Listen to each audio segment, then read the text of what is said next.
coffee.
Well, if no one's gonna drink this, maybe I'll just...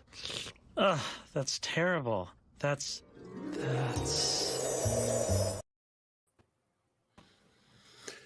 Good morning. How is everybody doing? Happy Monday. Looks like somebody's been in there screwing with our graphics because some graphics are missing. So, and that was not our Military Monday video, but that's okay. I don't care. It's Monday. What are you going to do? What are you going to do? It's Monday and we're all sleep deprived. I am going to enjoy some Fuel Up right now. Fuel Up. Oh my goodness. So you can always go to fuelup.gg morning coffee Gerry and buy yourself some because it is amazing. I can't even remember the last time I had coffee. I think it's been a month. So I just enjoy my dang Fuel Up. It's so nummy. It feels nummy in my tummy. Yeah, I want one of those, Bill. I got my Fuel Up. Hey, what color is yours? Mine's orange. What are you drinking? This is actually the Play. The middle of the day one. This is excellent. I'm telling you, because this one is for system boost, immune boost, because I've been sick, as you all know. Yeah. And I usually am sick when I have this because I have chronic bronchitis. I'm usually sick for 3 weeks. It's been since last Tuesday I'm sick, and I'm already feeling better. And a lot of it has to do with the Fuel Up. I'm not kidding. Well, I'm going to tell you my one. I love the Fuel Up too, but this is the other one I take. It's zinc and vitamin C, and I tend to feel pretty good. You know, I ache like hell. But that's because I'm getting old. Well, you might want to consider for active men some of that. Optimin. Hey, is that the one with the extra testosterone for your pecker? This is like for working out. Okay. But I'm just saying, you know. Put lead in your pecker. I'll tell you. You know. But anyway, have a great show to all of you. Thanks, but yeah, Bill. Fuel Up. And definitely use Gary's link. Yeah, here's that code again. I'll give it to you. There it is.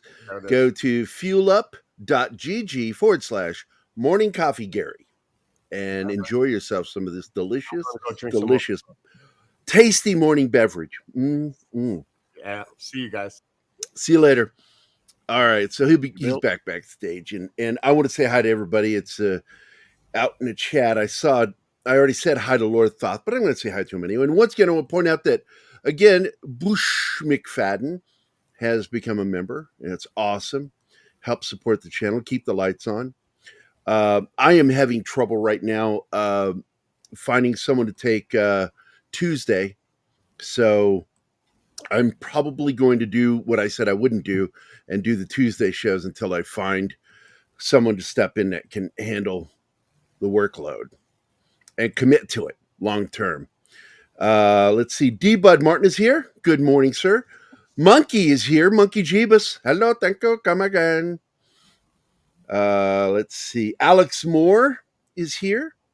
And of course, the wonderful Penny is here. Good morning, Penny. Hope everybody's having a good Monday. It's what a weekend. If if the weekend was a special, it would have been that Eddie Murphy one where he says egg roll, fortune cookie, chopsticks, $1.99. That was the weekend for me. I'm glad it's over.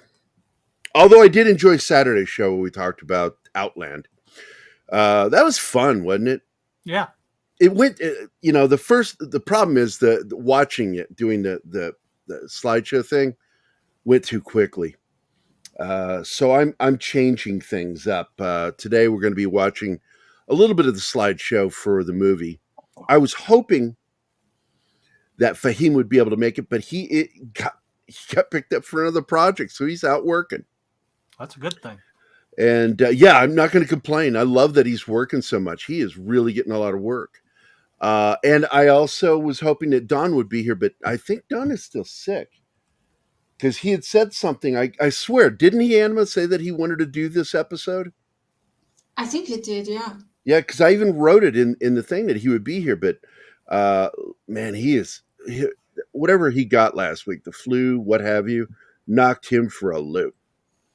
I just hope he's back for you for Wednesday. Well, I'm going to do the show this week, even if he's not. Last week, I felt uncomfortable doing it without him, but if he is that sick, I can't. I have to commit to doing the shows, and so I will do both Wednesday morning and Wednesday afternoon. And we'll find something to talk about. I'll invite some of my veteran buddies on, and in fact, I'm going to go look and see if I get response from some of the vet buddies today, because I invited some of my veteran buddies from the veteran group if they wanted to join. So, but it doesn't look like any of them can. I got messages here. It's too bad, because we're going to be talking about 12 Strong. It's a story about the current, that now ended, badly ended. I mean, he managed to end the Afghan war the way the Democrats ended the war with Vietnam. We did it. We succeeded at doing what we set out to do, and then completely screwed the pooch and left them hanging, and led to over 2 million people being murdered. And here's what's funny is the Khmer Rouge by themselves killed over 2 million people. And they were, that's I think Cambodian, isn't it Cambodia, right? They're the Cambodian communist group. They were so bad that the Chinese helped kill them. How bad do you have to be that the Chinese communist government kills you? I was like, holy shit. Well, the communists, the China Communist Party, they kill you even if you're not bad. So the bar is not too high. Sounds like drama over in Snydertown. Snyder Bros are attacking Saggy Melons because their super chats to Zack Snyder weren't read on a stream for suicide awareness. I mean, that kind of sucks. I mean, but accidents happen. I'm sure it wasn't intentional. Who said that? Chris DePerno? Bill. Oh, Bill said that. That's a good idea. I was in tears watching the final fight leave. What a waste me being over there. Mm-hmm. Yeah, the final flight from Afghanistan. Yeah, and the betrayal. It's so similar what happened at that airport to what happened in Vietnam, because we left so many people that we made promises to. And it's shameful. It's shameful when you see that. Even, the left coast media, they said, man, come on, man. So, yeah, it breaks your heart, Alex. I agree. And, but this war with Afghanistan began with this mission that's in the movie 12 Strong. And I made it a point not to do any research on it before watching the film. I have a tendency of knowing too much of what's going to happen before watching a film, and it's like I wasn't sure, what branch or who these guys belonged to. All I knew is they were called horse soldiers, and originally the film was called Horse Soldiers, but for some reason, last minute they changed the title. Why is the Steam Elements bot going? No, it hasn't stopped. I turned it off. It appeared from time to time. I removed it. It is not on YouTube. It should not be here. I'm going to block that. Block. Stream Element served zero purposes for us over the last 2 years. But yeah, I'll shoot Chris a message here, see if he can join. Oh, you're talking about for Wednesday. I got you. I'll call him this afternoon. Put a call in. Hey, Chris. Because he's fun. I like having him on. They said Super Chats were not going to be read and to donate directly to the charity. They wanted to abuse Super Chats? The Snyder Bros. Oh, they were going to go, okay. You got to be careful, man. You got to be careful. You have to protect your guests. You have to protect them. Yeah, that sucks though. But welcome to Military Monday, and we're going to be talking about some military stuff. I put a post out this weekend that I don't know. I always like using the philosophy I learned from my drill instructors during the Army training. And drill sergeants taught me something very important, that be careful what you put out into the world, because it might come back. And they would refer to that as the karma boomerang. And I always loved that. And drill sergeant said one morning, he says, karma boomerang. It's a real motherfucker. It's like, yeah. And I've learned that over the years. It's exactly what it is. So I'm hoping that everybody had a good weekend. Anima's being quiet because I'm not talking about the movie. Martin, did you have a good weekend? No, Anima is quiet because she's half asleep. Martin, did you have a...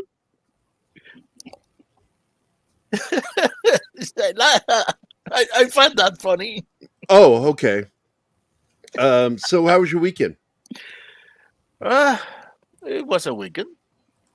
Pretty normal. Happy with a normal life. And a mediocre movie in the middle, but everyone was happy, which is what is important. Yes. Did you let them win some more bowling? No, we haven't go to the bowling since that last time.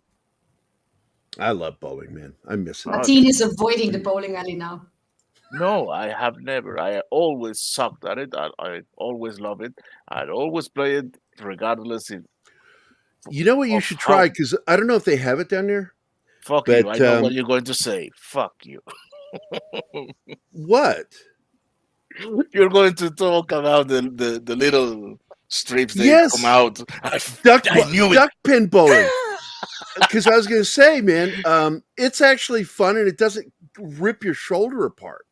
You know, I can only play 2, maybe 3, 3 matches and I'm done. My shoulder can't take any more than that. And I did duck pin bowling just for fun with my daughter. It was fun. No. I had the whole punishment to lose and to get sore. Gotcha. John, how was your weekend? I was okay. I was supposed to go see the new D&D movie on Sunday. I had tickets and everything, and apparently when I got there, they were in there for 30 minutes. We found out that the movie only downloaded about half of it. Oh. And so they gave, instead of me watching the new D&D movie, they gave me a refund. They gave me my pass. They gave me a pass. so I can go see the D&D movie when it releases on the 31st. They downloaded the theater? Yeah, that's how it comes now. It's all digital. I didn't know that. That's crazy. Yeah. But so they gave me a pass, they gave me my refund, and then they gave me a ticket for tonight's Shazam movie. So tonight I'm going to go see Shazam. I saw the first scene. It's okay. I saw it yesterday. I will. I'll watch the rest of the movie. See how it goes. You like it? Yes and no. It's not as bad as everyone says.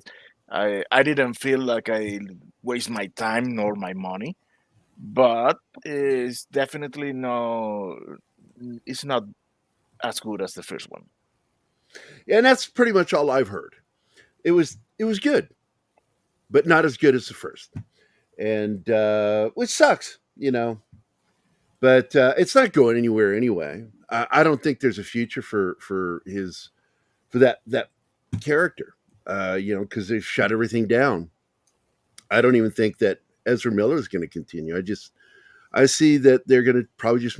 I mean, it's got to make so much money that it changes their mind. I think they've made up their mind that they're moving forward without. The other thing is, I feel like it was a setup movie, and well, yeah, clearly it puts as is Flash. It puts in motions many things that are not going to happen now. It's a lame duck movie. Yeah, it's exactly what it is. It's a lame duck movie because it's got nowhere to go, and it's not making the money. I think what did they end up making? Let me go to Box Office Mojo. I think it was only like 30 million. That's what they predicted was 30 million. There we go. Box Office Mojo. You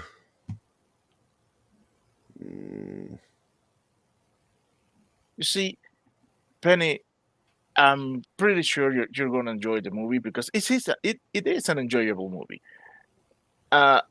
What is, I think, is being victim of 30. It's 30.5 million is what they predicted 30 and it got 30.5.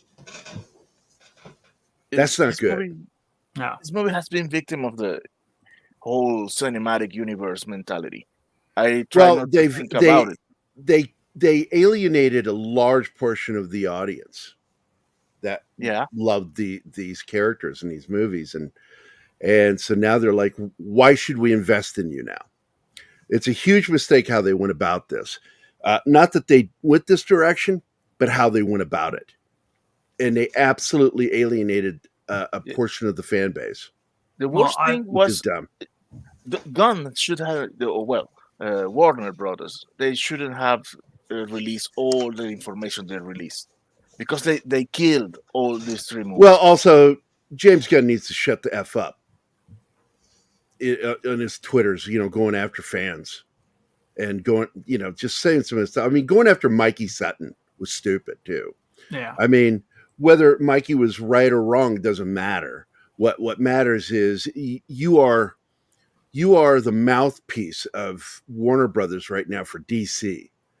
Is that really where you want to go and how you want to do things? It was unprofessional. It really was. Well,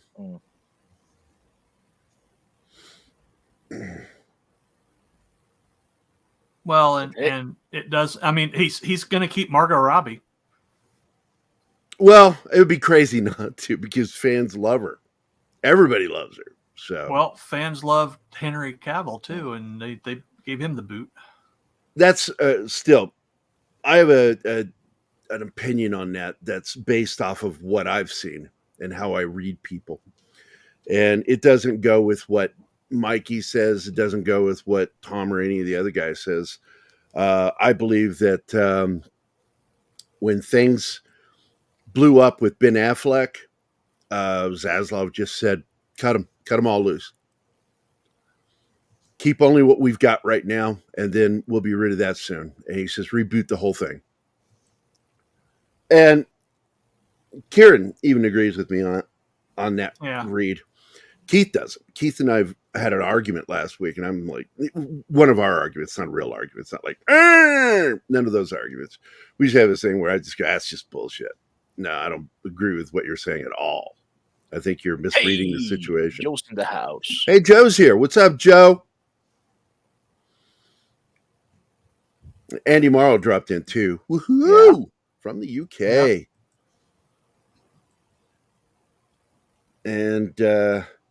And I think I saw that she's going to be going. Penny's going to go see it. I think I saw. Yeah, in 1 hour. Yeah, Zachary has always made me laugh. I was a big fan of Chuck. I like that show. Well, he did. Zachary Levi did announce that they're doing a Chuck movie. That's good. That's really good. I wonder if that's why Adam Baldwin shut down his Twitter account. He's getting too political. They're like, hey, we need you to rein that in if you're going to be in the movie. It would explain a lot, I tell you. Yeah, I see. Oh, I see you also set in a private chat. Gotcha. All right. So, all right, let's get to this movie.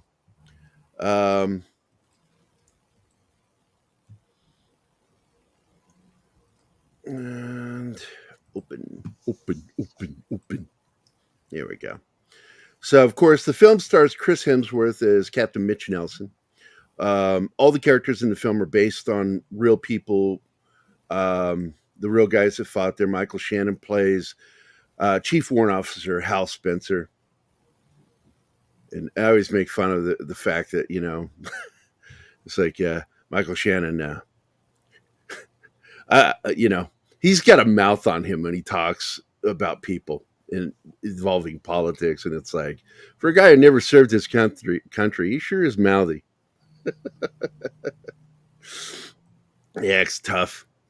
Michael Pena, I love this guy. He is so good. He plays Sergeant First Class Sam Diller in the story. Great character. Taylor Sheridan is in this movie. He plays Brian. I don't know what his rank is. William Fichtner again is in this film. I love this guy. He shaved his head. He's bald. He plays Colonel John Mulholland. That guy is so good. I reminded Anima who he is. He's the guy that gets blown in half in Black Hawk Down.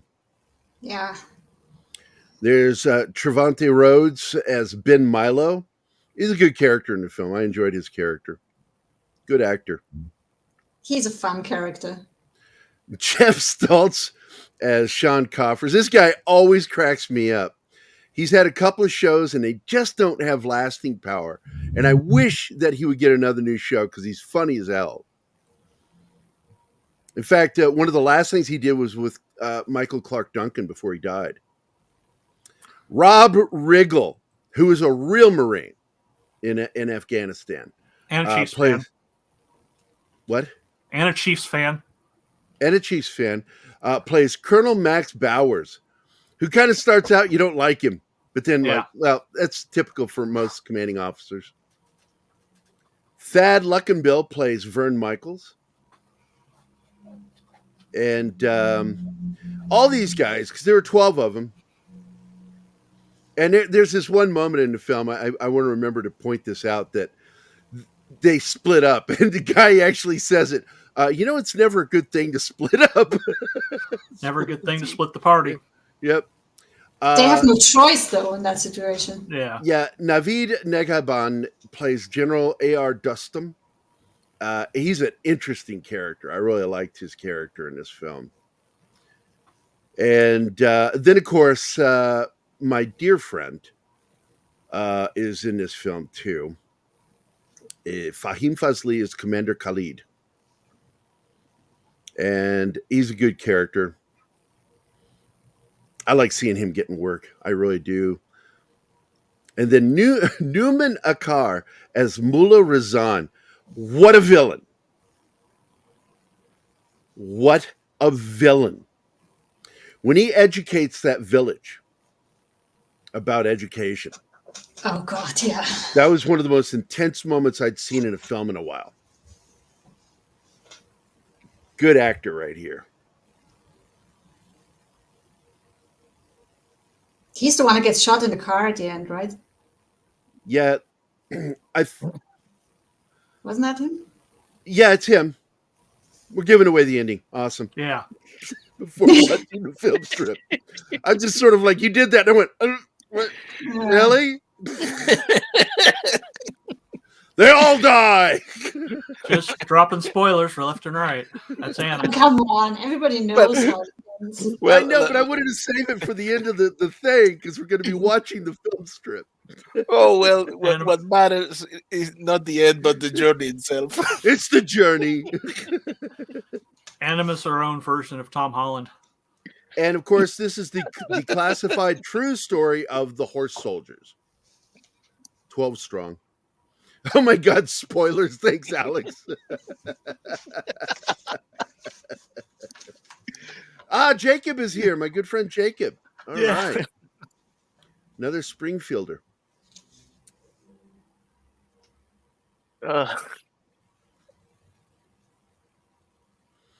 You Warner Brother logo? Oh, there's Warner Brothers. Oh yeah. And then that logo. Oh, Joe's leaving. He says, "Thanks, Anima. Bye, guys." Black Label Media. That Thunder Road one, or whatever the hell that is. Somebody's calling me?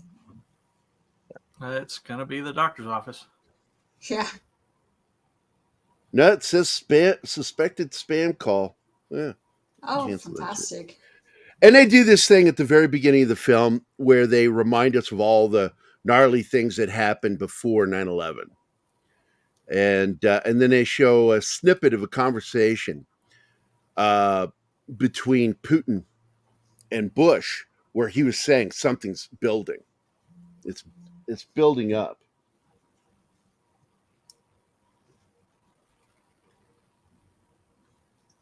And he told him something was going to happen, so then it happened. Yeah, it was definitely an intelligence failure. I think they underestimated what was going on over there. And what's going on here is with Mitchell, played by Chris, is getting out. And right at 9/11, he has already turned in his paperwork to separate from the military. He's finished with his ETS, and I thought he was going to go be a staff, take a staff position. Yeah. I don't know. He turned in his paperwork. That's all I know. And they show these guys. So I wasn't sure even at this point what was going on because they're in water and they got the boonies, and that could be Army, Navy, or Marine Recon. Could be any one of those.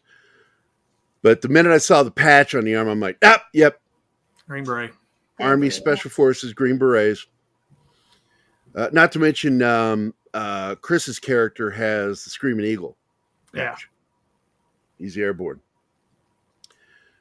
So, and they're all like, we've been out in that water freezing our butts off. Where's my coffee? Where's my latte? They're like, you didn't hear? Then the jets zoom by low, and they're like, what the hell is going on? And he shows up and he wants to unquit. He wants to get back with the team. And that's where we meet Rob Riggle's character. And he's like, nope, sorry, son. Deal's a deal. Well, it's pretty hectic at this point because they are scrambling to get information about Afghanistan and what are we going to do? How are we going to do this? And in the middle of all this, he's like, yeah, I'd like to go back with my team. Yeah, because things are going to heat up really quickly. And he knows that.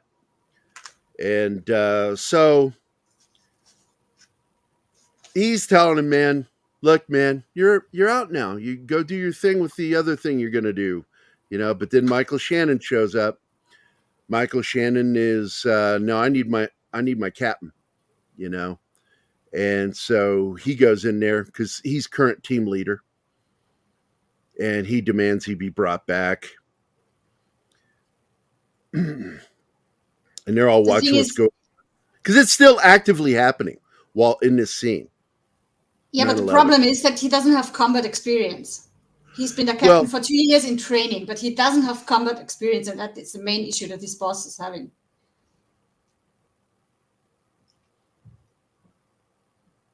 And this is a good scene because you meet all the main characters pretty quickly. Yeah. He promises them, we are going to be in this fight. And not only are they in the fight, they're at the very spear tip of it. They're the first team, yeah. First sent in. And they do something, because Green Berets are best known for this. A lot of people don't know the fact that Green Berets are really the diplomatic spear tip of the U.S. Army and the Department of Defense. They go in and they build relationships with local communities. They want people in there that speak the language. And that's usually one of the major requirements, is that they speak the language. And here we see Shannon giving, this colonel the shit, going, hey, I need this guy. We need this guy. Well, he had turned his papers in for retirement. And he tears it up. Yeah, he can't retire at this point. They need his experience. Well, that's just it, because after 9/11, they were taking any warm body. And that's why I almost went, because I was a medic, and I knew they needed medics. And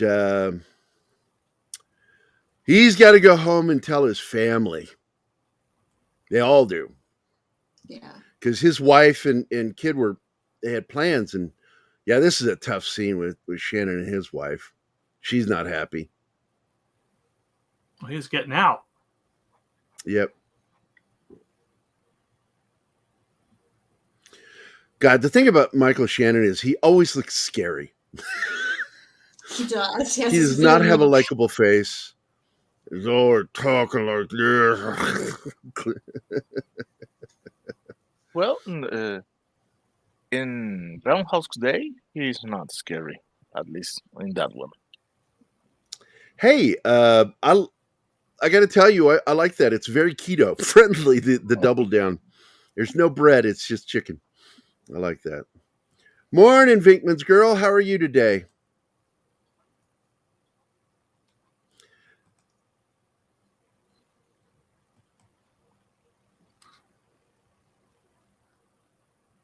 Raspberry beret. The kind you find at a secondhand store? Nice one. So you got Michael Pena. I love his character, man. I don't even want to see the new Ant-Man movie when I heard he wasn't in it. I'm like, he's one of the major reasons why I watched the movie. Well, they're trying a more serious tone with it, and Lewis would. He's necessary, man. He is necessary to the story. I love that character.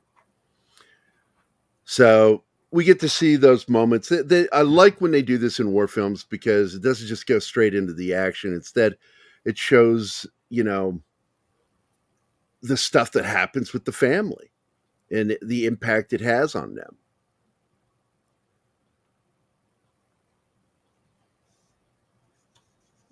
I mean, the wives are all putting up brave faces. Like, this is what we signed on for.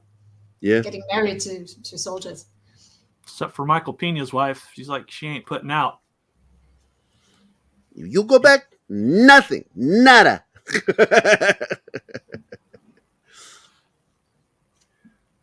And then look at that.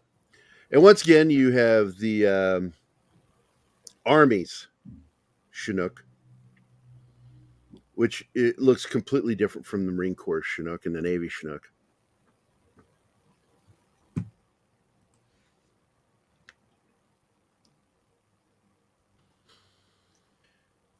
So they're in the sandbags. First team's over, man. Well, after the talk with the base commander, they get sent in first, because he is the most promising captain, because his assessment of the situation is the most accurate. That they have not 6 weeks, but 3 weeks to get through the mountains to the city of Mazar, which is a major Taliban outpost. That's why they have to take it. And he figures out, no, we have 3 weeks, and then it's winter. Then we won't make it through these mountains. So he gets appointed the first one to go in, meet up with an Uzbekistan warlord, and go take out that city.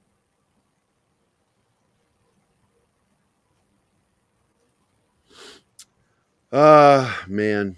And it's called Task Force Dagger.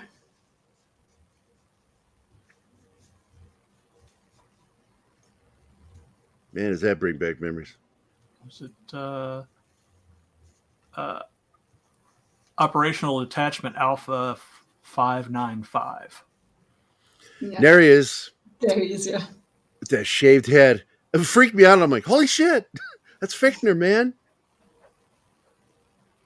I had to tell her, Anima, who it was. That's the guy that got blown in half in Black Hawk Down. No, I knew I'd seen him recently.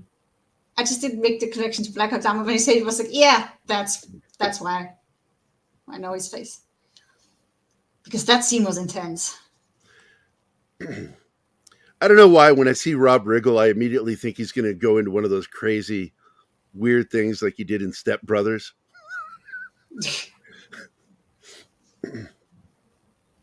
He does no comedy in this. He plays him, Army.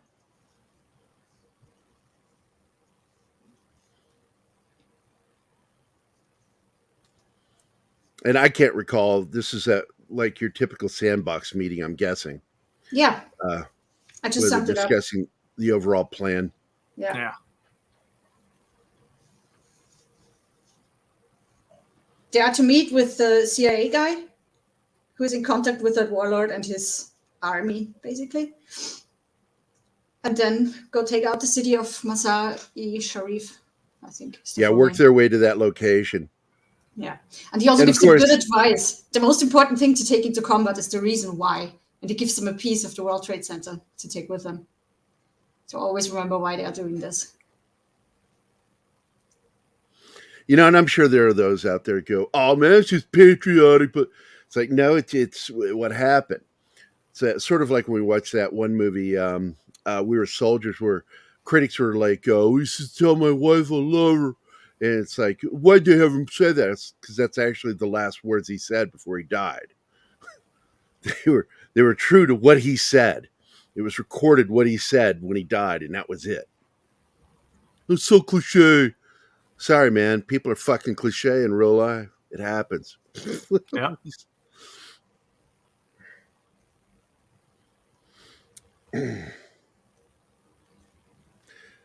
So far, so good. Hope you're having a good day too, Vinkman's girl. Join the sleepy club. So who is that? I forgot. Is that the CIA guy? No, they meet him in the field. That's they right. Fly out at night and meet him in the field. So I know there was a lot of grab-assery in this scene before they head out. Yeah, well, they are all hyped that they get to go first, and finally some action. Going deep into the unknown. Yeah, like adrenaline. Like a first date when you get lucky.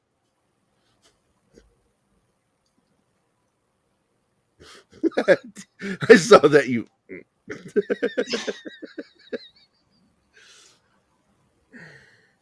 I think it's cold. They're wearing their it's almost winter. Commando sweaters. Yeah. It's almost winter. That's what he said in that meeting that got him and his team to be the first ones to go, that his assessment was the most realistic. We have 3 weeks to get through these mountains, and then it's winter. Then the chance is over. So this is him briefing his guys, and they are getting excited.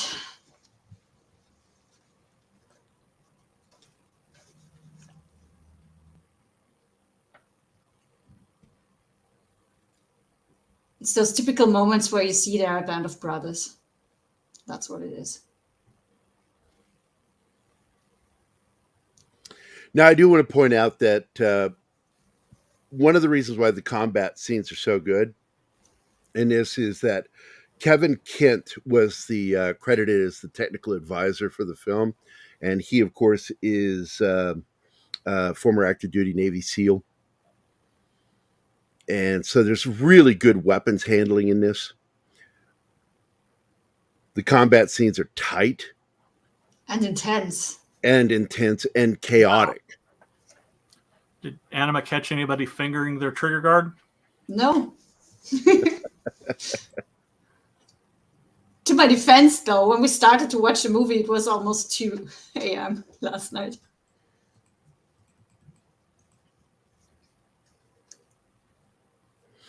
So, and there are more veterans from what I hear that worked with teams to make sure that the combat scenes were accurate. And I am certain that some of the actual combatants were involved in that too. I'm looking forward to finding the making of documentary for this film. Is there one? Oh, that would I be cool. don't know. There's got to be somewhere, even if it's a short one. I will take any of it. There they go. Now, this is, they talk about hypoxia here. It's really funny because they're going to be going up above the clouds and it's going to be cold and the oxygen's going to be very, very thin. And they're like, and we see that they don't feel good up there. One of them vomits. The other one gives it a thumbs up. And they're told to keep an eye on each other. And Chris's character is like, Mitch. He's like, I'm keeping an eye on that guy in the front flying this thing. And one dude is actually asleep during the flight. It's funny when the guy like, hey, wake up, man. Huh? Well, it is night. And they complain about the hangover because you do get, when you become hypoxic, you're a little loopy. You're loopy for a while. And then you feel like crap. And one of the ways we used to in the Army to feel better, like even after a heavy night's drinking, we'd go to the back of our rigs, our ambulances, and we would just suck in the oxygen. I'd take it in at about 2 to 6 liters and breathe that for about 20, 30 minutes. And man, I was right as rain.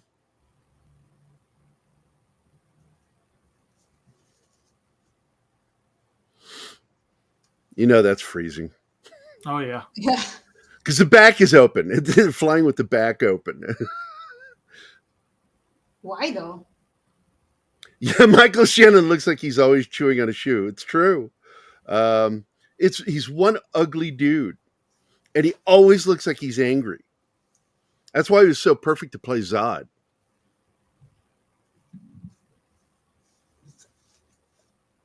Well, he seems like he's always angry in real life, so. Oh, if you've ever heard him talk when he gets political, the hatred he has for anybody that doesn't think like him, despises them, wish they were dead kind of thing. Yep. Pretty gross person. Yeah, it doesn't The sound real like resting angry face. That's right.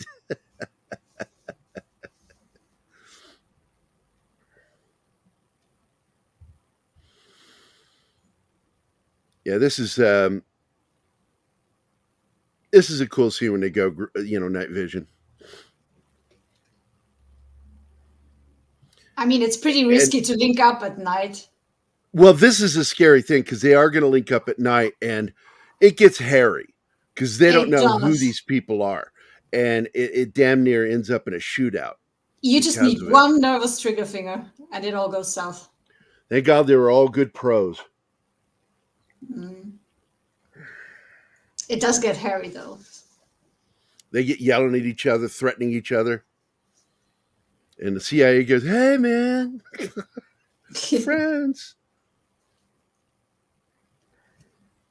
Well, because at first there's just 2 guys and they're like, we are supposed to meet up with a squad. Is something wrong here? So it could have been something fishy. But it ends well. Hey, Roman of the Empire. Good morning. And Capitino's here. Hey, Che is here. Yeah. Yeah. Airplane. Yeah. Helicopter. Get me out of here. That was what my secondary MOS was supposed to be. Was I wanted to be a Huey crew chief just so I could be assigned as a medic to a helicopter, but didn't work out that way. Why not? Had a kid. Ah, Wait, do helicopters need medics, not mechanics? I'm not even going to respond to that. Martin. Martine with the dad jokes. Yeah. Well, But he's a big. I dad. have 4 kids. He's allowed to make dad jokes. So Now, this by is the way, home. this is Brian, and that is Taylor Sheridan playing the CIA operative, the guy who writes 1923, 1883, the mayor of Kingstown, Yellowstone. All So the you good actually shows. get to see him be an actor here. That's him. That's neat. So this is the new base camp now, the Alamo. We're coming up on another really tense moment again when they're trying to. Yes. He's trying to negotiate with this officer, and one of the things that gets pointed out is that you can spot a guy who's not been in combat, and he gets called out immediately by the general. by the general, the Afghani general. He's like he points at Michael Shannon. He's got killer eyes. Points at Brian. He's got killer eyes. Points at Thad. He's got killer eyes. You do not. Yeah, that was funny. Can you explain that to me? Because he tells him, hey, you don't talk to him, you talk to me. I'm in command of this mission. And then he gives him shit about not having killer eyes.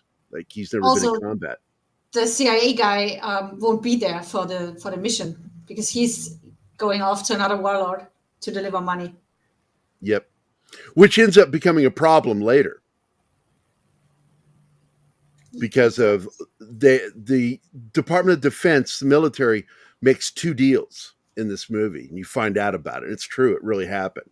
Because the problem is the Northern Alliance is split in 3 different militia who are more or less at war with each other. They are. Yeah. And for now, they have to focus on the Taliban, but they're not going to do it together, which is stupid. But that's how clans work, I guess.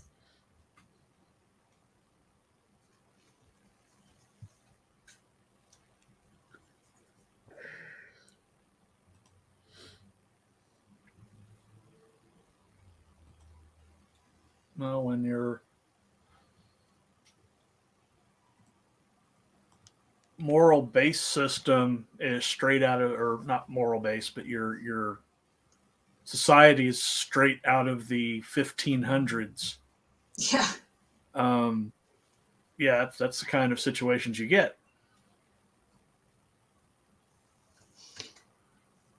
It's a difficult country. I mean, they just keep getting overrun and conquered, and Yeah. it's hard to develop under those circumstances. This is the general arriving with his men, and they are all on horses. And again, the original title of this film was Horse Soldiers. An area, good actor right here, this guy. Really good actor. And they know each other somehow. I don't know. I couldn't figure it out because he embraced him and kisses him on, I think because he spoke his language. That might be it too, because all Mitch knows is Russian. And I would say that those that live in Afghanistan are not fond of Russians. So, and here's the scene. And we get to see our good friend. A lot of you have met him on our show, Fahim Fazli, in this scene.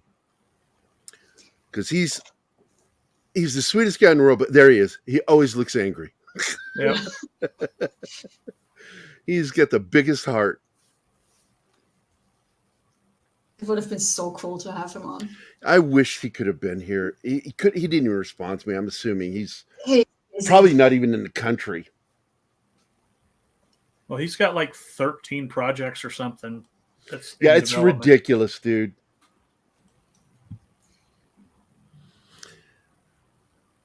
They're delivering their gifts. They have feed for the horses and vodka for the men. Well, on top of that too, he keeps addressing Shannon's character, talking to him, and Mitch is like, "Hey, man, you need to talk to me. I'm in command of this mission," and that's when he gets called out for not being no killers with you. You know, he's never been in combat.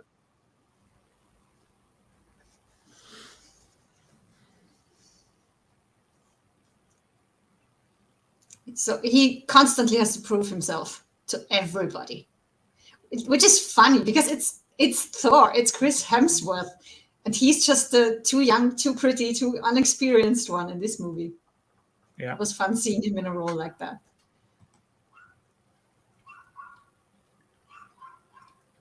Oh, somebody's doggy's excited.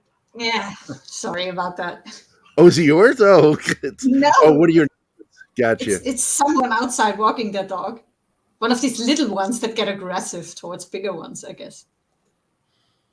So now that we've eased the tensions and he's made it clear he's in command, they go outside and start talking, and the Afghanis came up with 6 horses, and they're like, "There are 12 of us. We need 12 horses. You get 6."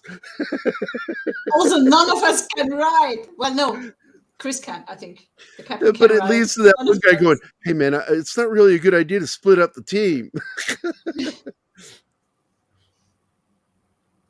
Yeah, because 6 of them stay behind at the camp.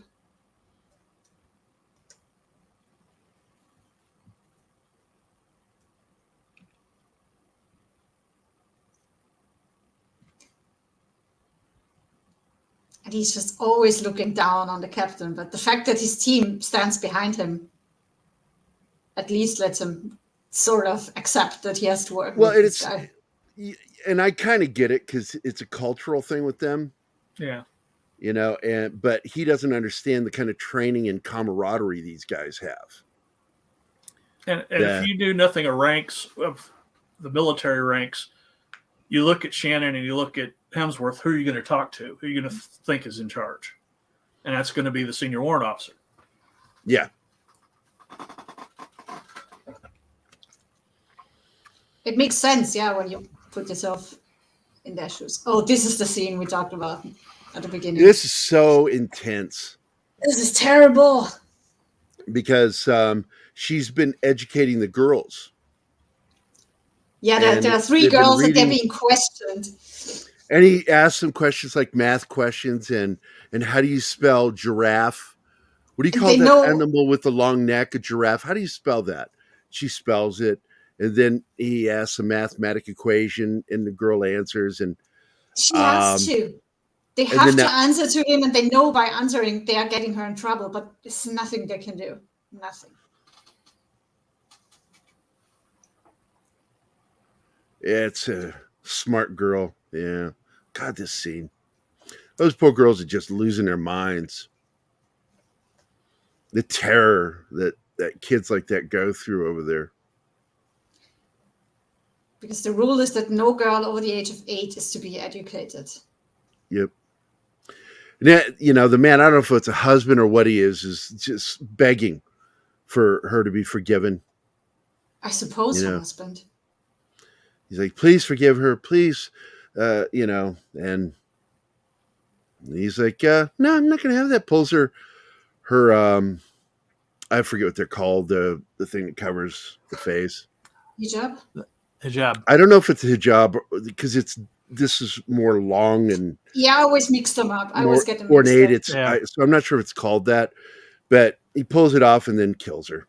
And you know what? I don't think she's a teacher. I think she's their mother. I think you're right. I think that's what was going on. That was their child, and that was the husband, and just he shoots her in front of the kids. And then he picks up one of the books and he says, "No girl over 8." Yeah, it's educated. And this is what happens. That's your education for the day, he says. Yeah, he's a horrible person. Well, it's a horrible society. Well, the Taliban and Al Qaeda, they're just really horrible. Mm-hmm. Oh, I see. Burqa. That's really cool. I'm curious. The burqa is full body. Yeah. With head to toes, and you have no And it's sleeves. black. It's black too, I think. We're not going to talk about it on this show, but I am really curious about Masterverse toys coming out today. If they're going to be any good. Oh my God, Michael Shannon's character. I feel so bad for him when he's riding, man. I just remembered him just like, oh, he's like hurting all the time. But this is where they got the nickname, horse soldiers, because they got on there with the Afghanis and rode into combat. Well, first they ride into this village to get supplies and also to show the people there, the Americans are here and they are on our side. They show them off, is what it is. And that's the ones that stayed behind. Che is saying that it's called a burqa. Yeah, but burqas do not have sleeves. I don't know. This is when he gets a fan. Yeah, the kid. Yeah, the kid that gets stuck to him. We have to go to break. Oh, it's time for commercial break. All right, let me pause this shit. There we go. All right, Bill, take us away. Hi, guys. This is Gerry from Pop Culture Minefield here on KGRA, and we're leaving for our first break. I hope we survive. A birthday without her mom. An anniversary without her husband. Her wedding day without her dad. These are the days when military families feel it most of all. The loss of their soldier, their sailor, their airman, their Marine, their Coast Guardsman.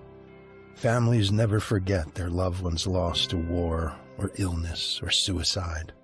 Families never forget, and neither do we. We are TAPS, the Tragedy Assistance Program for Survivors.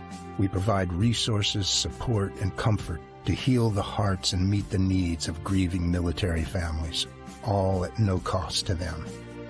Your generosity can make an enormous difference in the lives of the families of our fallen military heroes. Our military families need to know they are not alone and they are not forgotten. Show them your support at taps.org.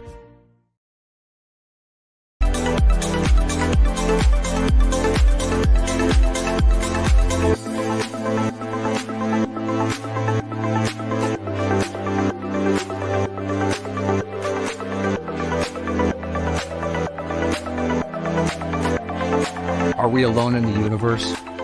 The most important question facing humanity is on the verge of being settled once and for all. Mutual UFO Network has been at the forefront of this journey for nearly 50 years. Our members worldwide are dedicated to the research, documentation, and awareness that will shape the future of humanity. Won't you join us?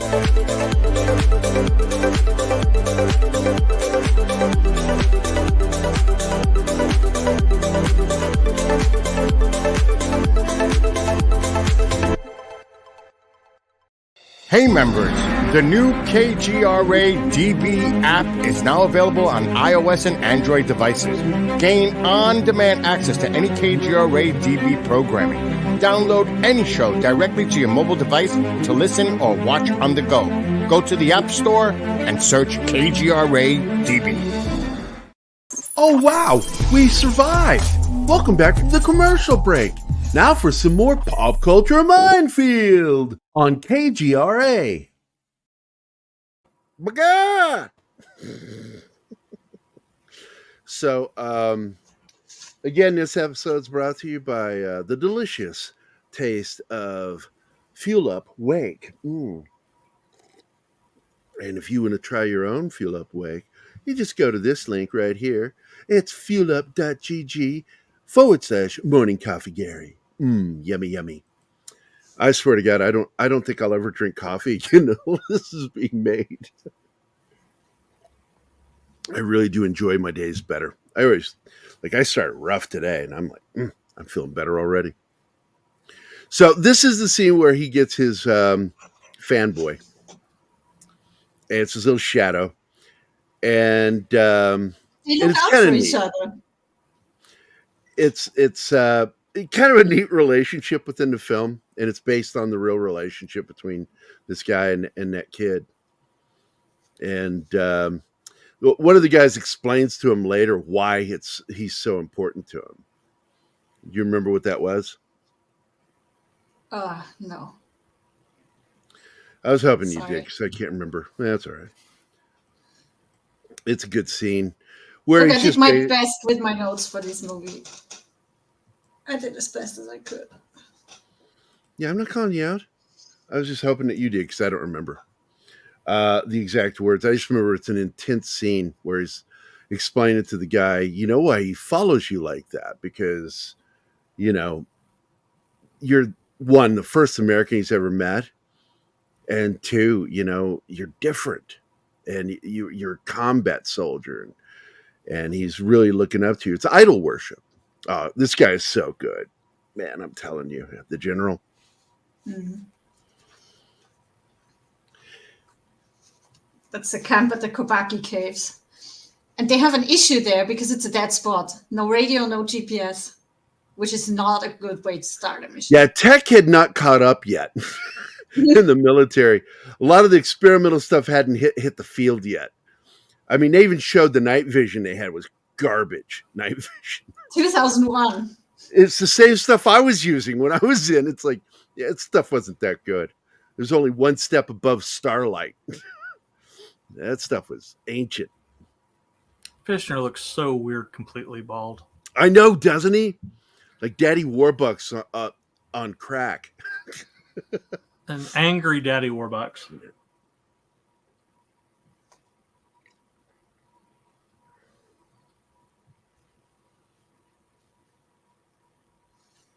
A battle buddy. That's right. Battle boo.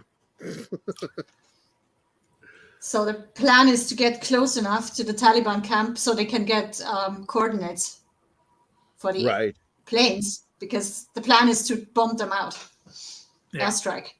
But to do that, to guide them, because they are going to fly very high, they need to get as close as possible to get the coordinates right. Yeah. That was fun when he's like, "Are you sure those are even our enemies?" So he radios over to them and tells them, "Hey, the Americans are here to fight you." And the reaction of them was like, "Fuck you guys." Just let you know, Che, we didn't have the good stuff you had. The pluggers are the more modern GPS stuff. Ours was far more old school. I mean, we had laptops, you know, satellite uplink laptops and stuff for communication, shit like that. We had I'm trying to remember if we had the FBCB2. I don't think we even had the FBCB2 system yet. That didn't come out until closer to 2000s. But the FBCB2, I'm trying to... give me a sec. I got to look this up real quick because I'm not sure when that came into effect.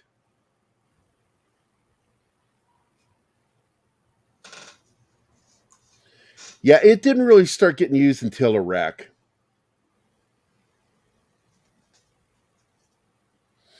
And as far as the pluggers go, no, I never got to see those. Those are cool. They're little handheld GPS devices. Hey, Bush can say more than 10 letters. Yeah, the problem is solved. Bush! Holy shit. No, he already told me. I asked him. I messaged him yesterday. Hey, man, did that shit straighten out? And he goes, yeah, I can type more now. Yay. Plus, I made him, gave him a wrench. So he's got a wrench now. Probably going to get an earful from the boss.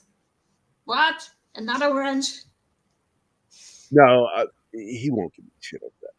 He was just shit when I was giving it to too many people.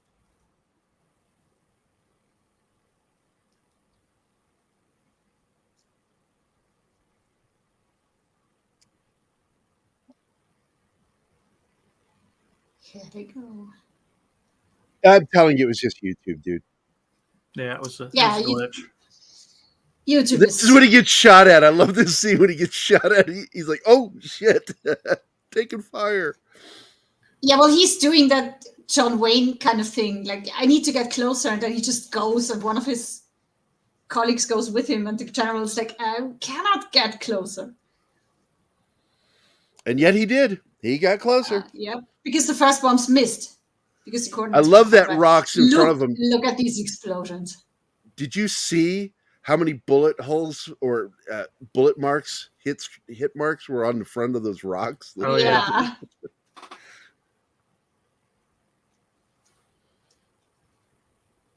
So we got a new merman. Okay. Not excited about that one.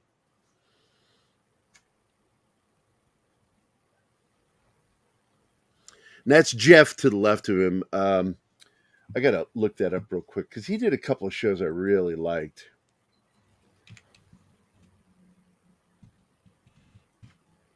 There's a supply drop. Yeah.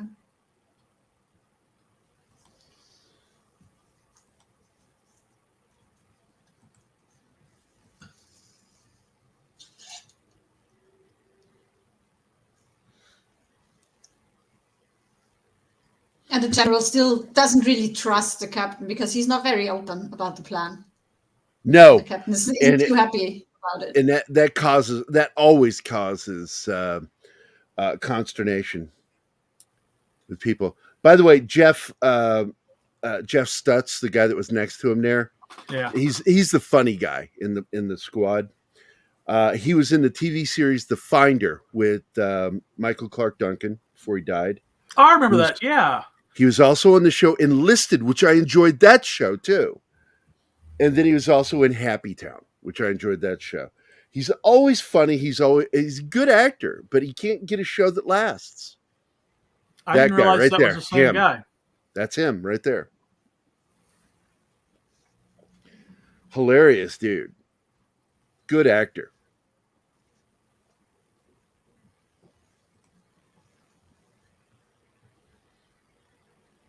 Now he's seen combat.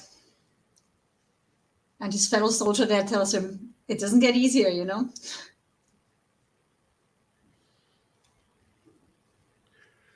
They're 8 days in now. Is that what it said? I think that's what it is, yeah. 6 days. 6 days. About a week. Oh, that's when you pointed out the missing finger thing.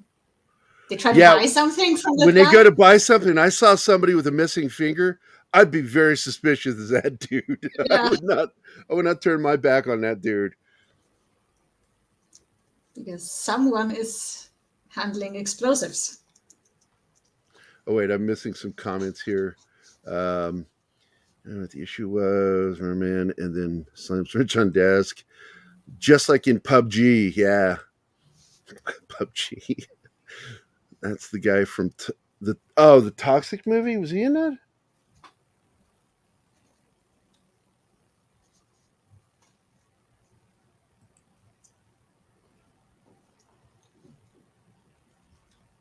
I'm looking. I'm not seeing.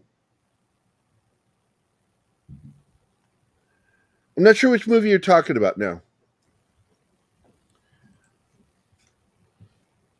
I love the photography in this, man.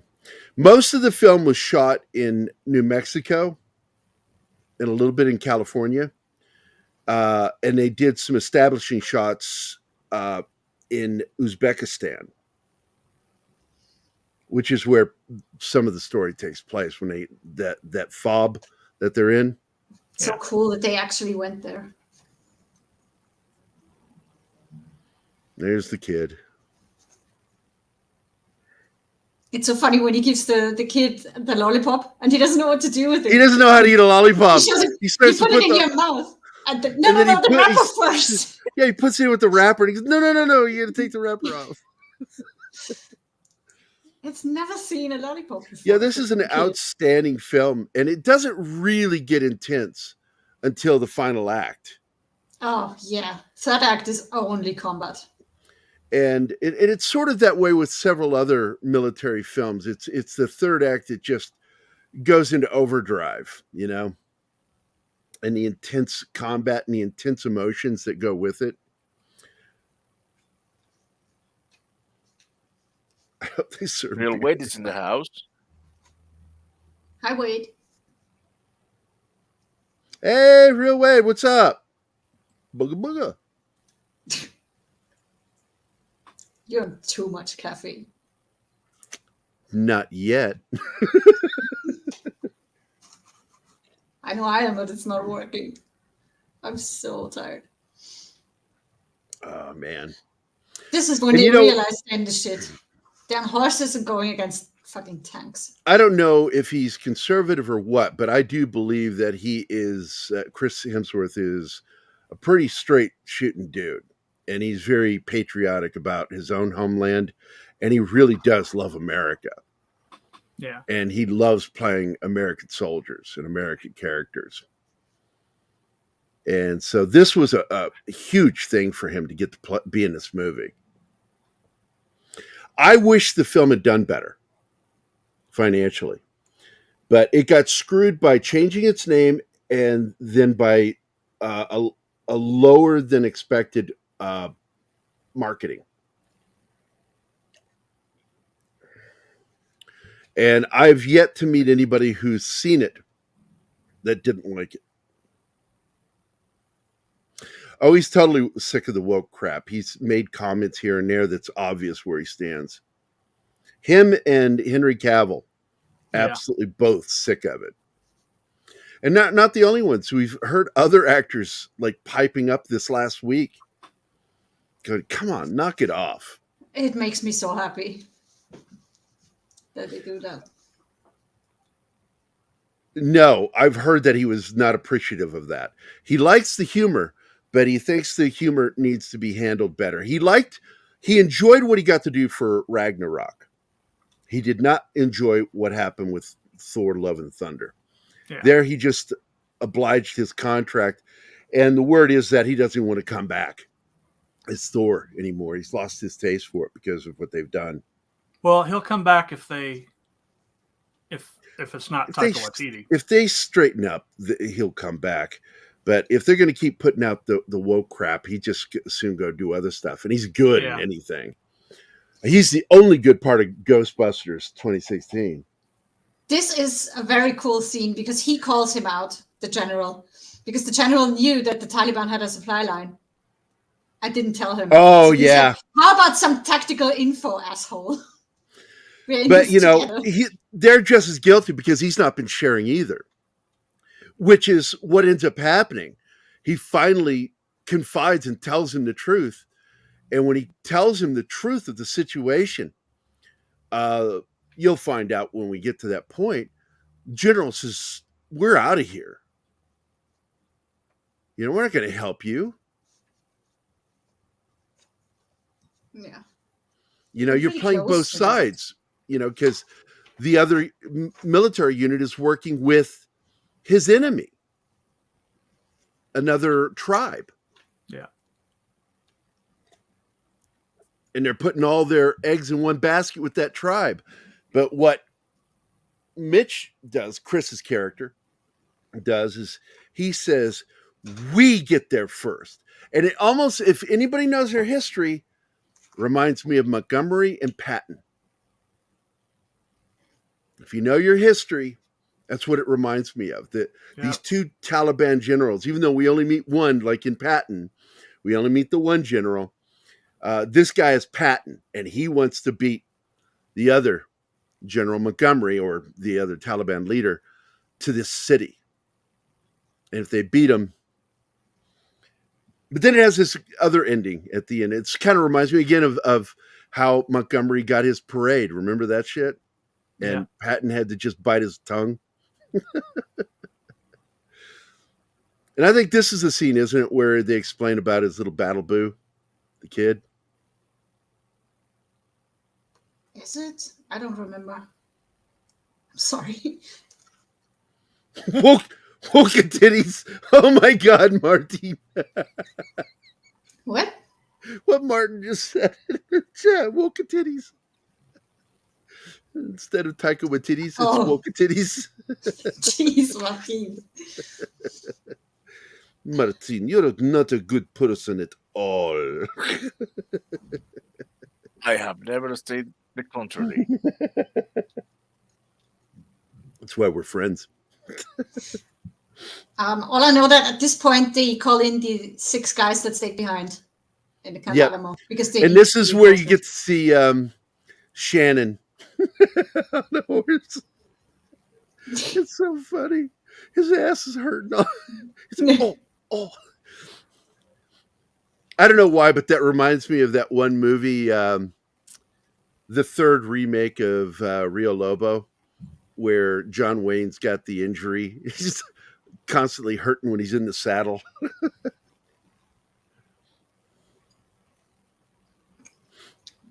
They complain a lot that they have to be on horseback for this mission.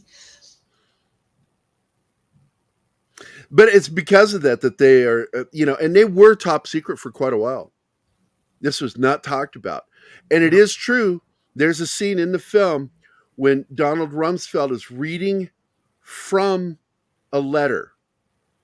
And the wives are all sitting around the TV watching Donald Rumsfeld read from this letter. And they're figuring out which husband wrote it. And then one goes, oh, that's my husband. He said that. Yeah, that's my husband. He said that. That's something he would say. I like that scene.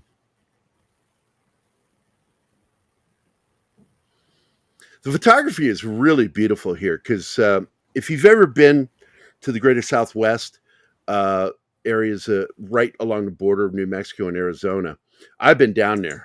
I used to go, when I was in the Army, I would go down to Fort Huachuca. And there he is. Look at him. He looks so uncomfortable on that horse. He's like all stiff in the seat.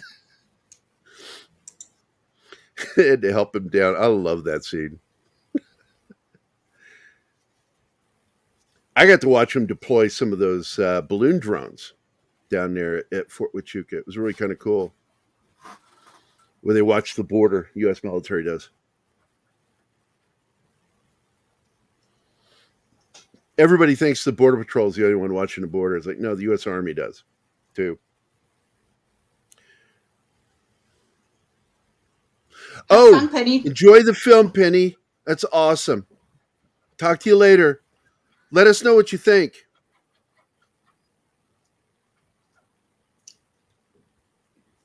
This is where they get ambushed.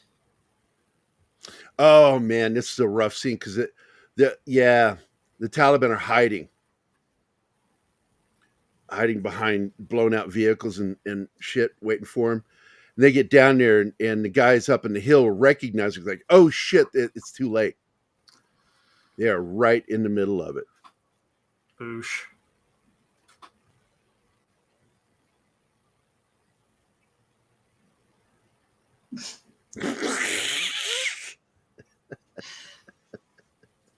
Oh, boosh.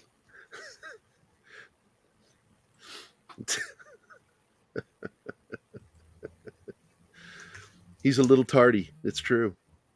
You're going to hell, Bush. It goes right along with my joke about Doctor Who.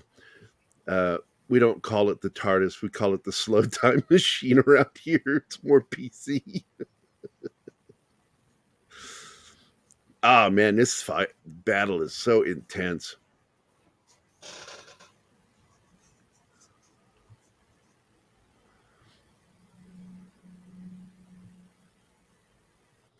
Is this the one where they order the danger close? Or is it later? I think it's the second fight they get into. When he calls a fire mission on his own position. Or air support.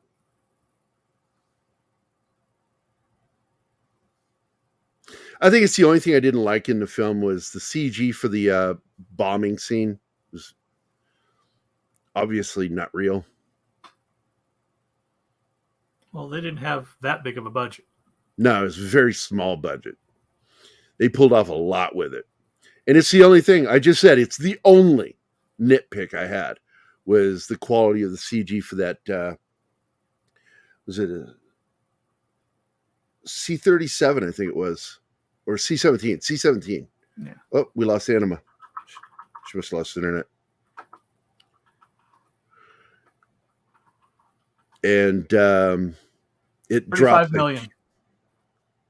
Yeah, that's independent. That's an indie budget.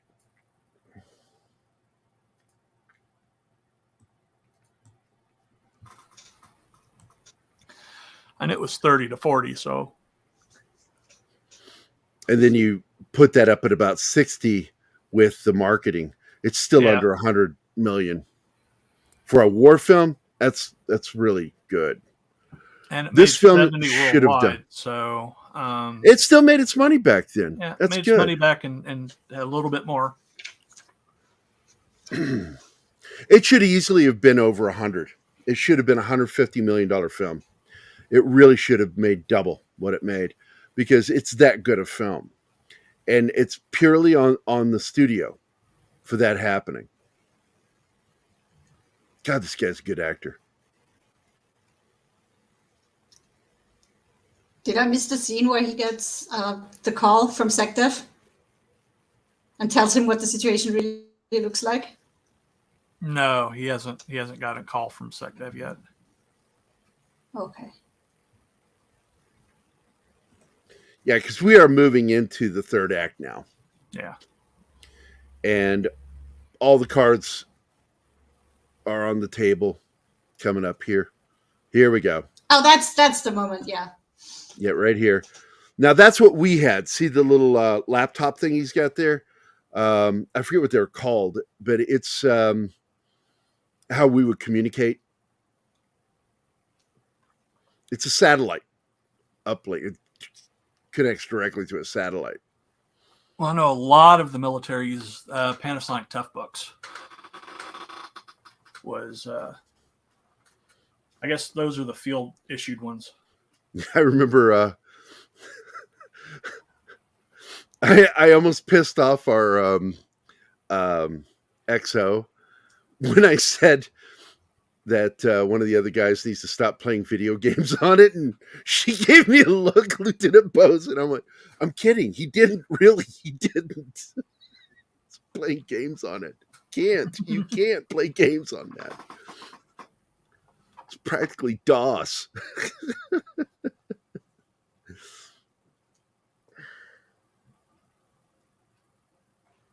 Ram Man's out? Okay. All right, good. Oh, it's not the only one, man. Have you been watching it? Yeah. I have it muted only to see the pictures from time to time. That's the beauty of having multiple monitors. This is a late sound effect, but I had to find it because my thing was off. My Stream Deck was off. That man is playing Galaga. Thought we wouldn't notice, but we did.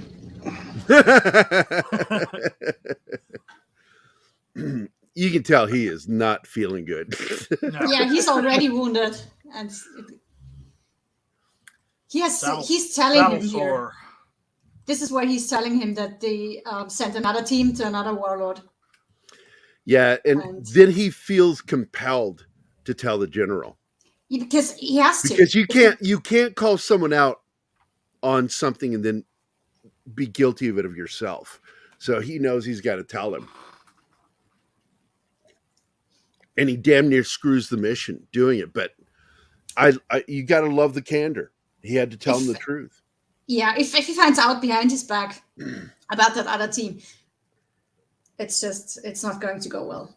But the thing is, they have a better chance at the city because they're running out of time to take the city Mazar.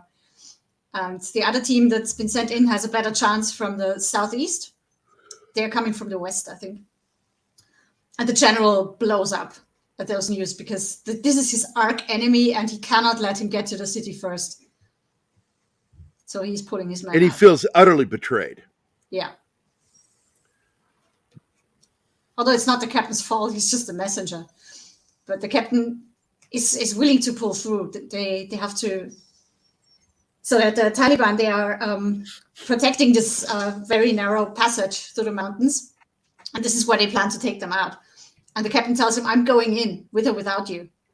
And the general pulls his men out because he says, I'm not sending my men to die. so this other asshole can get to the city first. No way.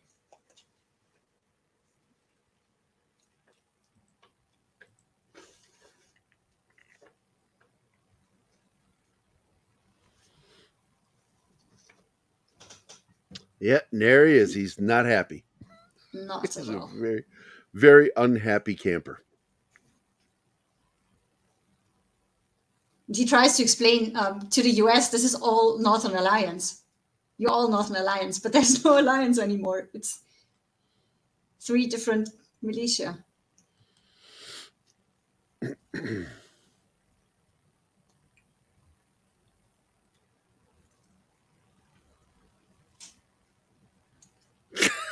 I don't think so. No. I think I remember reading something from Vietnam where a guy tried to get him for getting hemorrhoids, or what do they call them? It's when piles, for getting piles, because he got him while in combat. No, and he said it was from not sitting a lot. It was from the food. Gave him piles.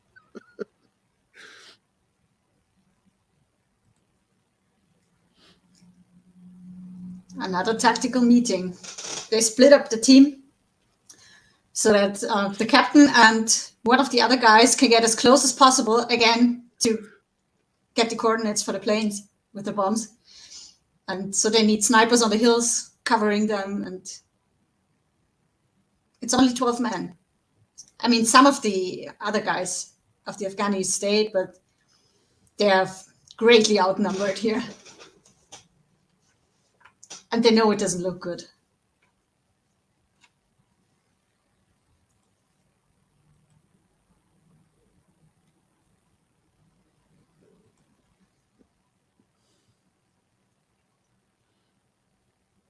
Here's the looking at the kid's picture for.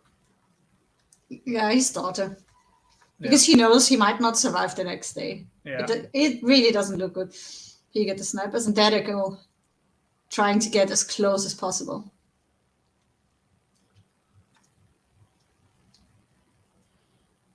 Oh, that's the great shot, because he notices that someone on the hill has picked up on them and lets the sniper know, and he drops him. Yep. I always love how they show the crosshairs on the head, and that's not how it would look. No, it'd be aimed above. You got to take windage and distance into and drop. You know, Kentucky windage, drop. He does though, because of the distance. No, because you see him. I'll show you one day when you up and left. When I take you out shooting, I will show you how you use your crosshairs. The extra dots are there for a reason. Okay. Yeah. I'm excited to learn about that. You know that.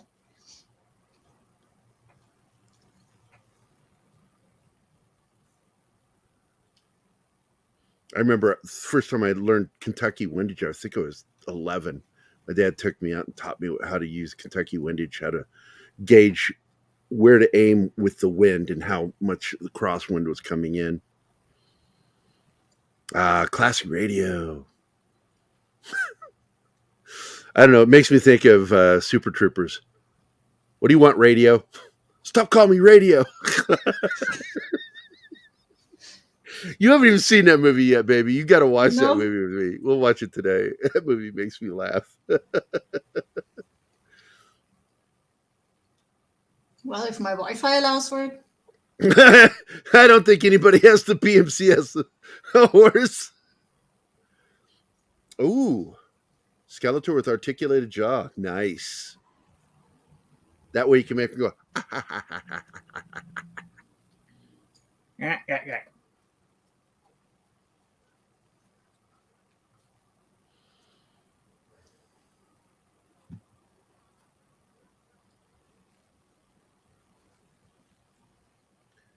Man, I tell you. And, you know, when I watched them too, I did not catch any bad handling of weapons. Even Michael Shannon handled his weapon correctly. That's why I'm really hoping to get a behind the scenes video. And if we do, I will actually play that. That's the fake surrender after the first bombs dropped. Any idea who was the advisor for this? Yeah, movie? I was saying it earlier. It's Kevin Kent. Is a Navy SEAL, former Navy SEAL. I hate even using the word former. I say former active duty Navy SEAL.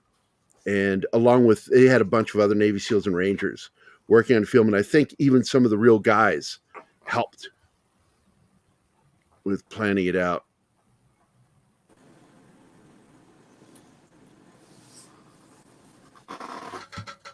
Hey, we got a Joe. Hi, Joe. Hey, what's going on? Not too much. Yeah, these guys came up there, man. I got to tell you, you know.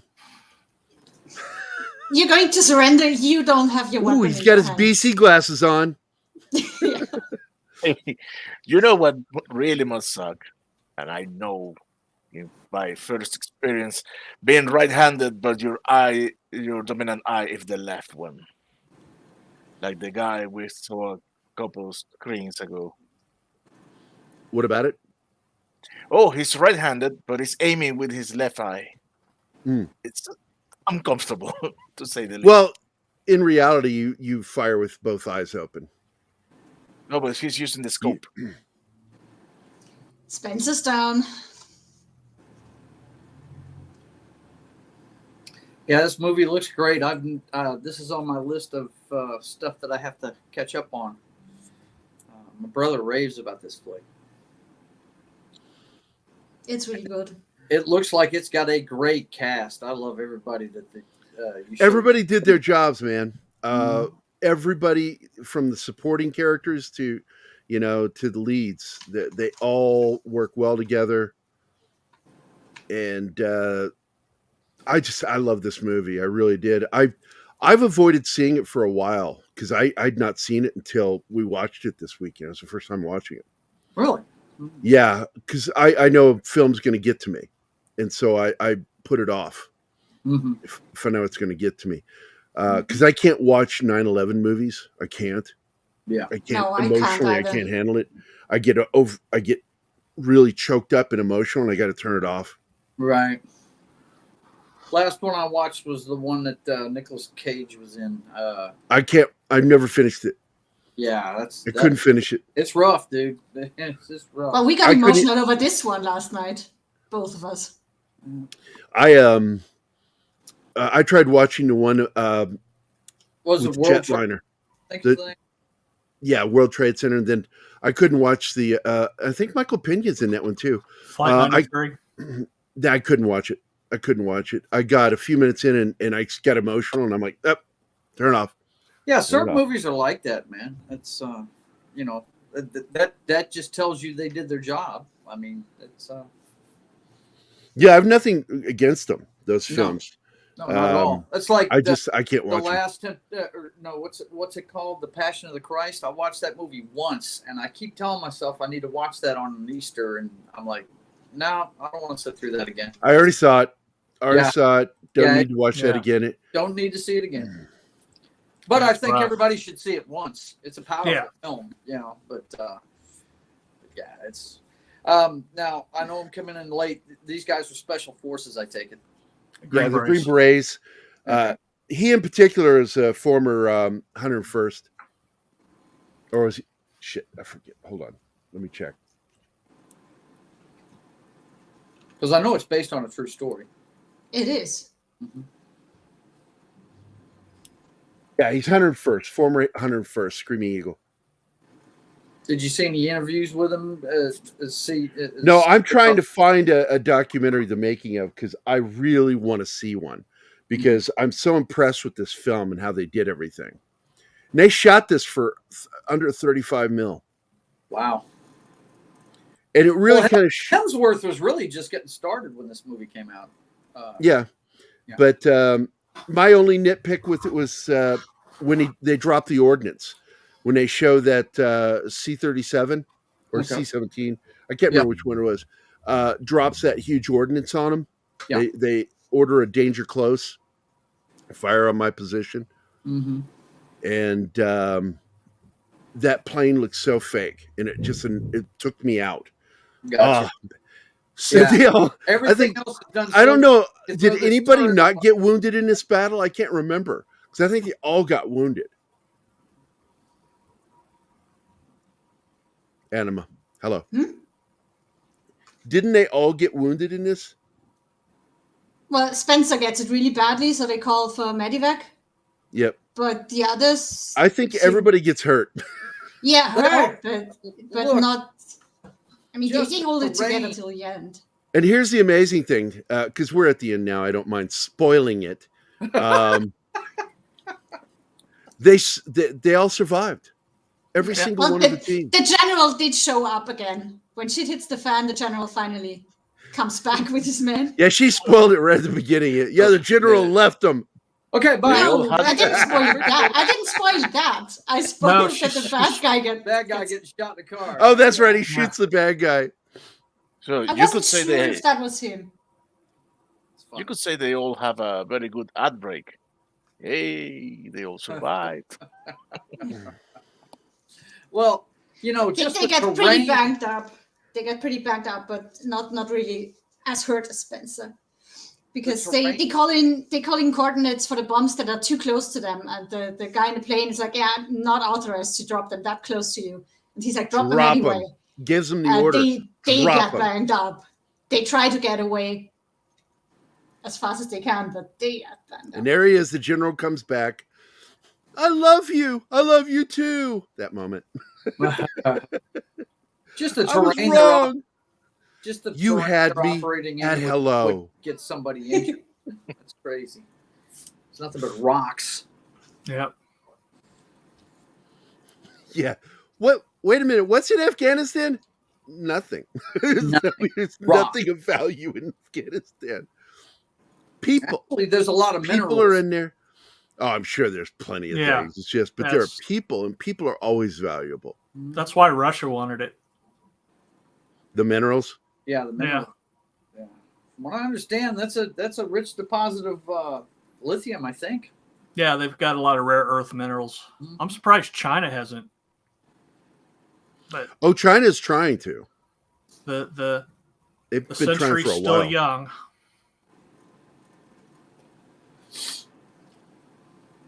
China's been trying to get in bed with Russia lately. Yeah. I love your Military Monday logo you've made, dude. That is so awesome. That's such a great graphic. Yeah, I couldn't do the M1. I needed to do the Kevlar because that's what I wore. The only thing it's missing is Buddy Holly glasses, man. That's all it's missing. I Yeah, know- I've always I know got it's these supposed round to be Your glasses. glasses, but you need the horn rims, dude. Oh no, I would no. That was my dad. No. I grew up in those things, dude. I was a military. My first kid. pair of glasses. Oh, there's where he gets the shit knocked out of him. They all do.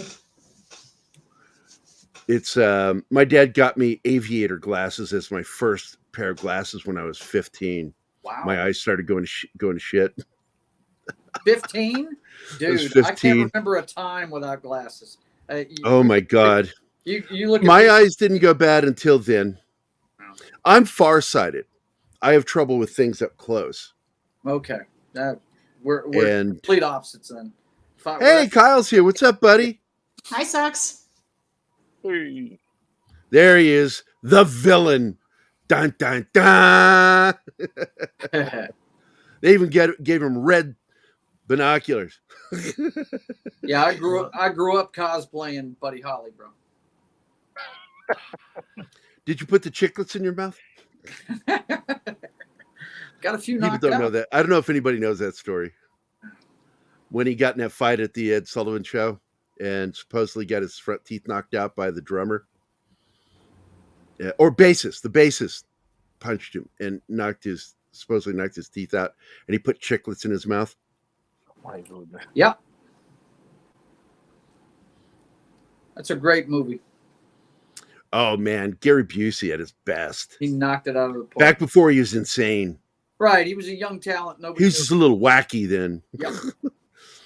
He didn't get crazy until he had the motorcycle accident. This is some of the biggest broken arrow combat. They're like in the middle of the enemy, completely surrounded, fighting these guys.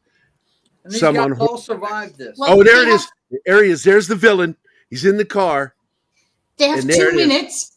He gets while they recharge their 2 Hold minutes on. while they recharge their rocket launcher to go in and take them out, and that's what they're doing here. And here comes the general. Oh, General that says, seems great. I love this. He walks right up to the bad guy, the main villain, just plugs him right in the fucking head. Yeah, he says Gives him- something and then shoots him, and I suppose it's something similar to asshole. Very insulting, like "fuck you, asshole." Something like that, yeah. Hey, why don't you stick around?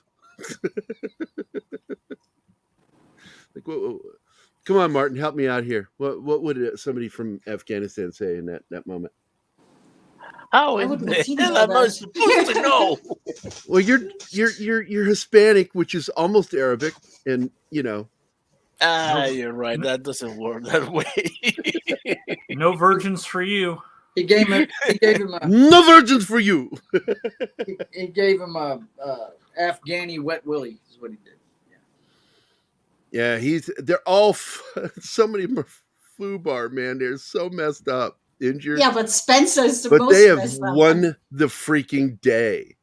All Our Spencer first wants battle. to know is, did we get them?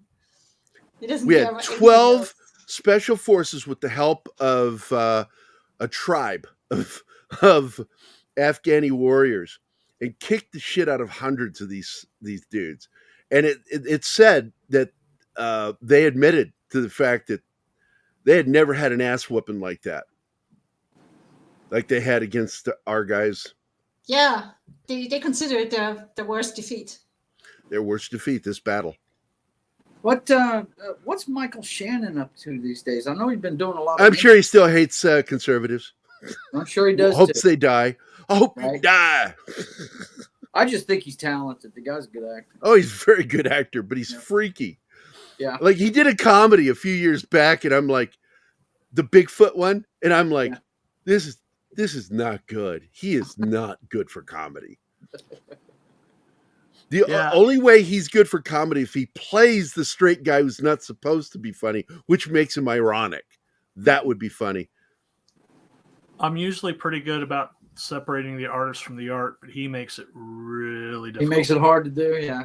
Well, some of them get out there and they're so outspoken and he just won't shut the hell up. I'm getting off Twitter. Let me help you pack then, pal. They have glow-in-the-dark Skeletor Warriors. Oh, yeah. Check that shit out. Monkey and his toys. Jeebus. I say hi to him and he doesn't say shit to me. Kyle. He's a bit slow greeting everybody. Nah, he gets tired of me. So they won the battle, but the captain is worried that the general might now go after the other general and shit goes down again. This is one of those moments that kind of, and it really does remind me of that shit between Patton and Montgomery, because Patton acquiesced and let Montgomery have his parade. And that's what he does here. He lets the other guy have the city for today. All right. Well, technically, Patton was ordered. All right, Gerry. By Bring Bradley. that because I'm not putting that up. You're not putting what up? Look at the Really? chat.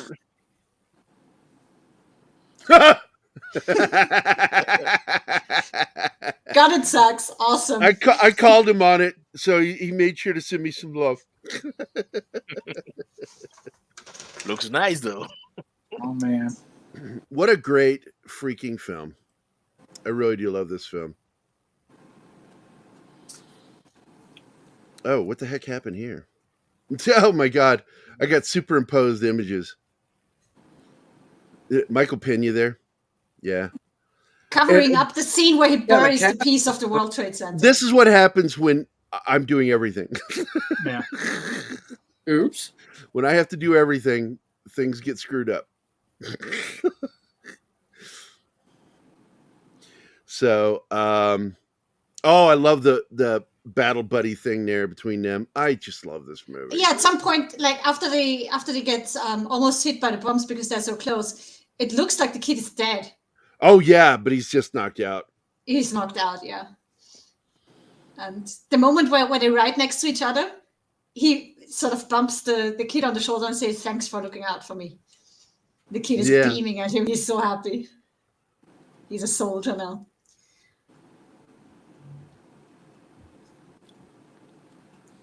Yeah, I'm gonna have to watch this soon. What streaming service is it on? What? What streaming service is it on? Do you know? I think it's Netflix. Okay. Yeah, I think it's on Netflix. Let me go see. He's asking the captain, "So where are you pointing us next?" And he says, "I'm pointing us home." And he answers to that with, "I'll follow you there." Yeah. Their mission is over. That was one of the problems. I'm sorry. Go ahead, Anna. Their mission was to take out the outpost, the Taliban outpost in that city, and that's done. So There's the piece of the World Trade Center. There you can watch it on Redbox, Apple TV, Vudu, Prime Video, and Netflix. Prime Video. I could probably watch it for nothing there. Cool. That's how I got it. And Netflix too. Yeah, we got a Netflix account. I tell you, that's one of the problems with the new Ant-Man movie. Michael Pena wasn't in it. Yeah, that's why I don't want to watch it. Again, that is the CH-47. We have 10 minutes left. The U.S. Armies. It's the end of the movie anyway.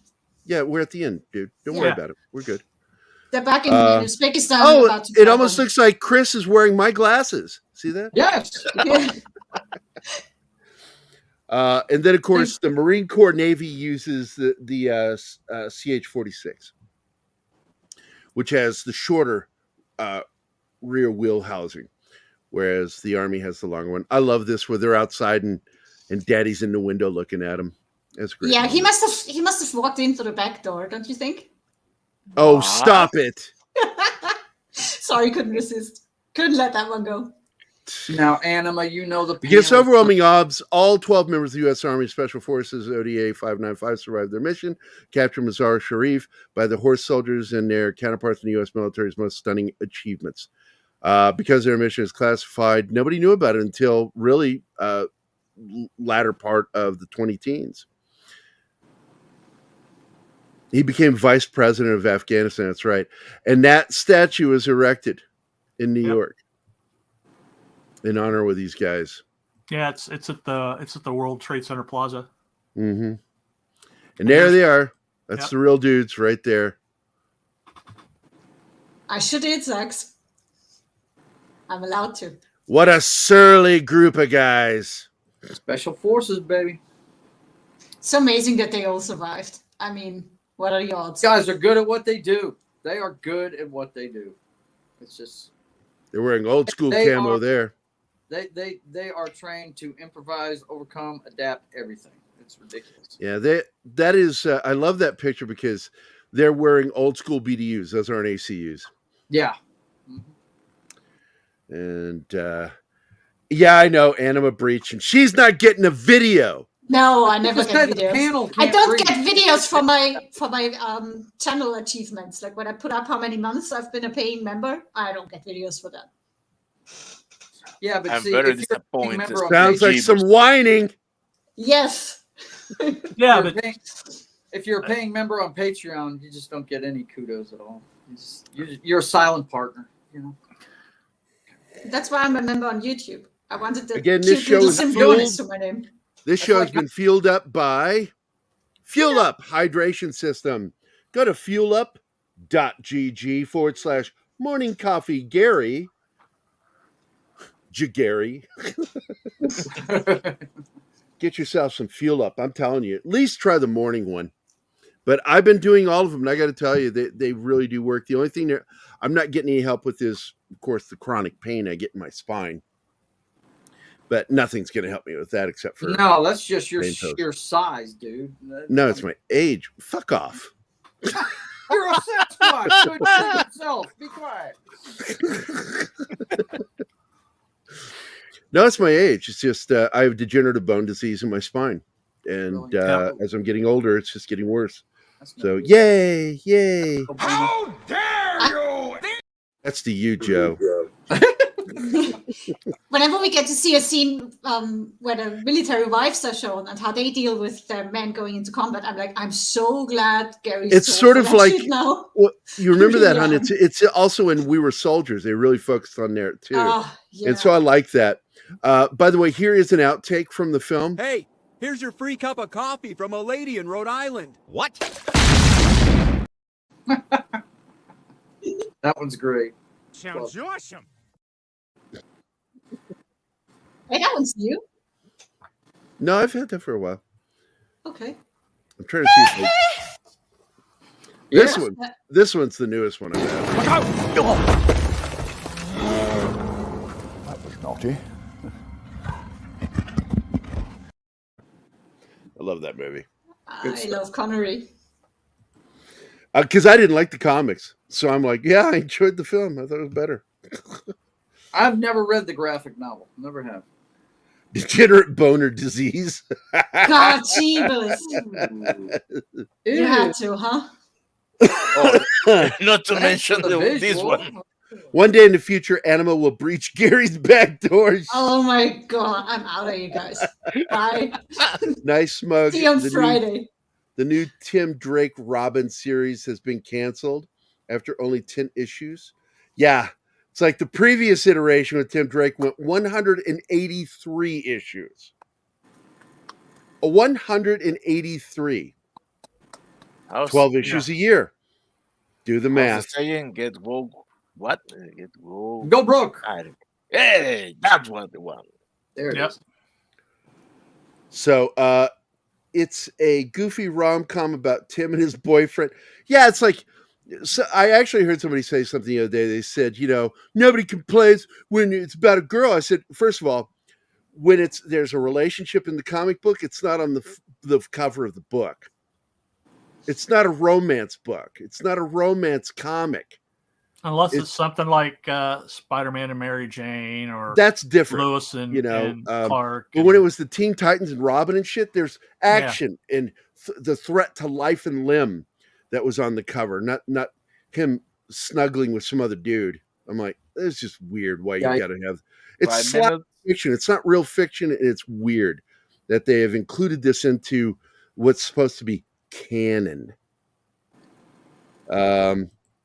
Hated it. So, did I get everybody to say hello to everybody? Yeah, I got everybody. I want to say bye to everyone before we go. So I'm opening that up so I can say bye. But I don't know. I think I'm going to be doing a show tomorrow. So you guys will probably see me again tomorrow. I don't know what I'm working on Tuesdays, or I'd do that for you, buddy. Sorry about that. Well, I've got to... I talked to one dude. He actually joined us in the chat earlier. He's completely unavailable. It was a Brian pick. I'm going to talk to Mark. Talk about Roman Empire. Yeah, I saw him in there. Yeah, and I'm going to talk to Mark about it because, I need somebody that's been at it for a bit that knows how to do it. That's, comes in already completely initiated and ready to go. Right. And if until then, it's just going to be me stuck doing it. It's going to be me, and I hate doing it because that's my art day. I'm supposed to finish a painting tomorrow. Yeah. Do a great one. As you can, because you need to have that time. You do. Yep. So it's a mental thing. You've got a routine down, and it's been disrupted. It'll be okay. You'll get somebody. I hope so. You will. Things are going good on Sunday. That's good. I need to talk to Danny because other stuff came up, and it has nothing to do with the shows. It has everything to do with a website, and so I'm not excited about having to talk to him. But I'm going to show you guys. Try and get out of here, huh? Yeah. There you go. I still got a minute. Not too much. I still got a minute. I don't think we go. Well, let's hear it for the 12 strong horse soldiers. Yeah, 57 is when we go. So, what do you think? What do I have set up for next week?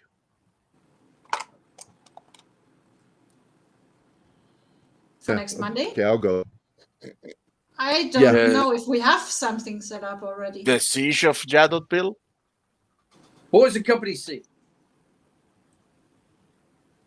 That would be a good one. I got to tell you. That would. Yeah, let me tell you. That'd be a good one. Let's do Battle Los Angeles. No. I love that one. That was filmed right I here. do like that film, though, but no. That was filmed right here. Technically, it's a military movie.